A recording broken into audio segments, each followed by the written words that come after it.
Happy Halloween to all of you out there in YouTube land. I have got a lovely pipe tobacco to smoke for you this week. I am Cigar and Bar, and tonight I am also U.S. General Douglas MacArthur.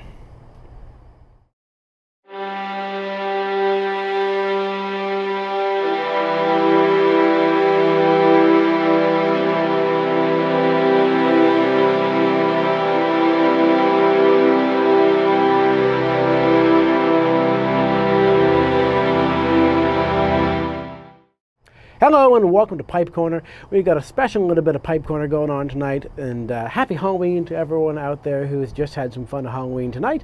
I am going to be wearing my Douglas MacArthur costume, and I'm going to be smoking my Missouri Meerschaum MacArthur cob pipe, and I'm going to be smoking what I hope is what Douglas MacArthur would have smoked. There is a tobacco shop down in San Antonio, Texas. It's called Humidor Club, and they sell a blend called Harkness F, which is one of the preferred blends of General Douglas MacArthur. For those of you who don't know, Douglas MacArthur was a general of the armies, which is one of the highest ranks you can have in the U.S. Army and during World War II. He was a 5-star general.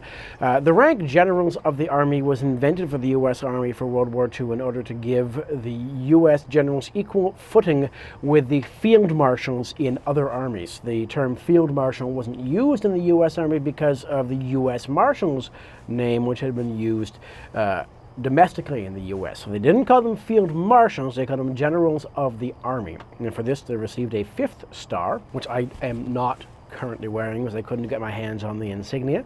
Douglas MacArthur was famous for his actions in the Pacific Campaign in the Second World War and for his amphibious landings in Incheon during the Korean War. Now, a lot has been said about Douglas MacArthur, and I don't want to get into the politics of Douglas MacArthur. The reason why I chose MacArthur for my Halloween costume is because I wanted a pipe smoker's costume, and Douglas MacArthur was a pipe smoker. And it has been commonly reported that he would smoke, in the absence of his favorite blends, preferred blends, anything, quote, anything that was available at the PX. But when he could get his hands on what he wanted, he had a tobacconist in the personage of Colonel Ralph Rumbo of San Antonio, Texas, and he had a blend that he referred to as Harkness F. And that blend is still available, and for all of my American viewers, I would recommend, if you want to give it a try, it is still available. They sell it. They do not ship it to Canada. So I needed to try and make do. Now, the one thing that was particularly unique about the Harkness F blend that I wanted to emulate, which I have blended today, is it was a cube cut burley with deer tongue. Now, for those of you not familiar with deer tongue, it is an herb that was used up into the 1970s as an artificial vanilla flavoring. Now, at the time in the 1970s, it had already been several decades since deer tongue had been outlawed in most food products, but not tobacco, because just like tonka bean, deer tongue has a high volume of coumarin, which has been used to make Coumadin, which is a blood thinner. And it was thought by the FDA at the time that it was not suitable for human consumption because of the possibility of blood thinning. From what I have read, and there's many people who have discussed this subject, coumarin is not Coumadin and does not thin your blood. And even if it did, you would need to smoke upwards of 16 bowls a day to reach anything that the FDA would consider to be a quantity without measurable effect. So 16 bowls a day, you'd still be fine. You need to exceed that to get into the uncharted waters where it might start causing some problems. So I've got some deer tongue here in this tobacco. This tobacco, which I have based on, is the Cornell & Diehl Crooner. Cornell & Diehl is one of the only people in the U.S. currently blending with deer tongue, as far as I could find. They have 2 other blends. One of them is Gentleman Caller, and the other one is Engine 382 from Cornell & Diehl. And I decided to, based on the requirements of the description of Harkness F, work with the Crooner. Now, the 2 things that were missing from Crooner that were in MacArthur's Harkness F blend were some Cavendish, which I have subbed in with some Peter Stokkeby Black Cavendish, and described as a whisper of Latakia, for which I have added a little bit of Cornell and Deal Latakia. So hopefully this is pretty close to what he would have smoked. So let's get into a little bit of the Cigar and Bar Harkness Blend number 1 and see how it tastes.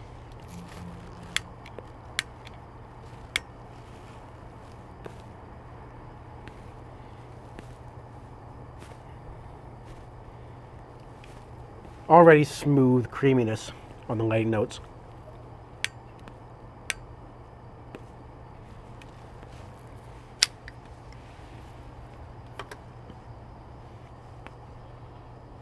This was purchased from Missouri Meerschaum as one of the MacArthur pipes. This was the company that supplied him with his pipes. He gave them some notes on what he would like, and they still sell it in the same configuration today. Notably,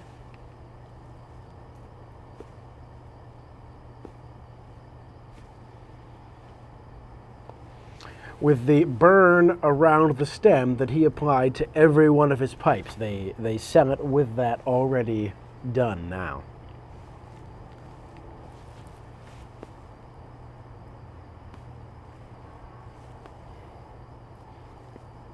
Sweet.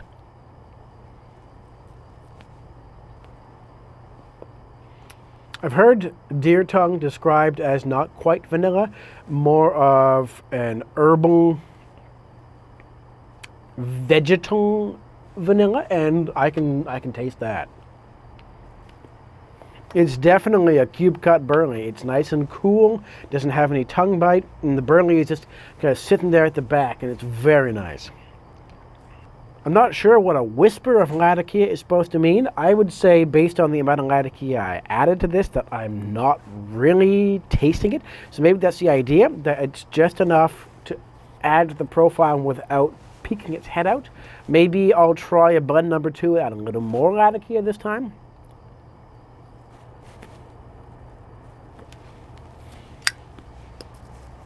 I don't know if you can see on the video, but I am needing to draw really hard to get the flame down to char the tobacco.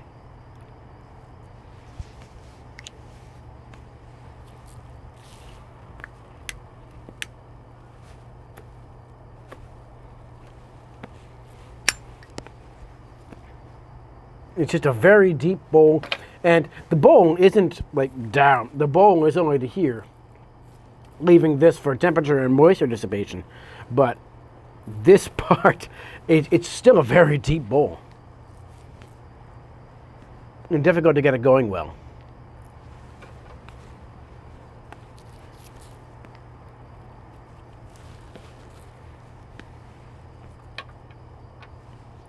It's very nice though.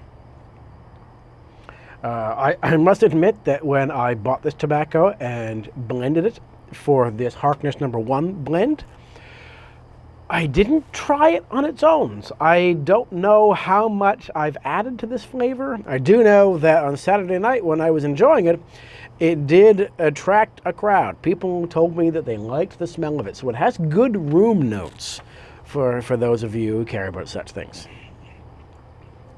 I didn't pick this costume because I necessarily agree with the viewpoints of General Douglas MacArthur, just that he was a pipe smoker, and I was interested.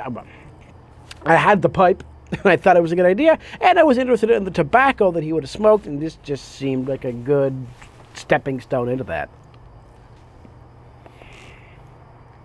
Yeah, very enjoyable tobacco. I hope my additions to it made a nice change and really elevated the tobacco a little bit. Maybe one of these days I will get my hands on some of the Harkness F from Texas if I can find a U.S. mailing address, or if I can convince them to ship it to Canada. But until such day, I'm going to keep puffing away on this Cigar and Bar Harkness number 1 blend. I hope you've enjoyed this video. I hope you've had a happy Halloween. And if you have any suggestions for other cigar or pipe themed costumes that I could use next year, please comment with them below so I've got a little bit of lead time to figure them out.